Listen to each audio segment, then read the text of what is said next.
দর্শক, আমি এখন দাঁড়িয়ে আছি গাইবান্ধা সদর উপজেলা চত্বরে। আপনাদেরকে জানিয়ে রাখি যে আগামীকাল জাতীয় সংসদ নির্বাচন, এই সংসদ নির্বাচনে গাইবান্ধা 5টি আসনের বিভিন্ন ভোটের সরঞ্জাম এখান থেকে বিতরণ হচ্ছে। যদি আপনাদেরকে একটু দেখাই, আসলে বিভিন্ন ভোট সেন্টারে বিভিন্ন সরঞ্জাম যাচ্ছে।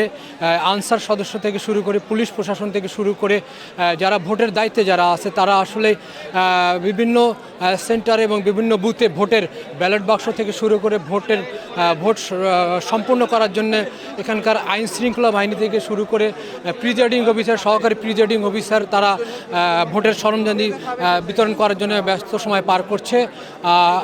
আপনাদেরকে আরেকটি বিষয় জানিয়ে দিচ্ছি যে হচ্ছে গাইবান্ধা সংসদীয় 5টি আসনের আগামীকাল যে ভোট অনুষ্ঠিত হবে এই ভোটের নিরাপত্তার জন্য মাঠে হচ্ছে স্ট্রাইকিং ফোর্স থাকবে। স্ট্রাইকিং ফোর্সের পাশাপাশি হচ্ছে র্যাব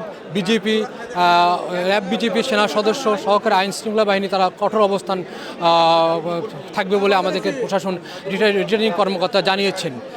এই ছিল গাইবান্ধা সদর আসন থেকে ফিরোজ কবির, বাংলা ভিশন।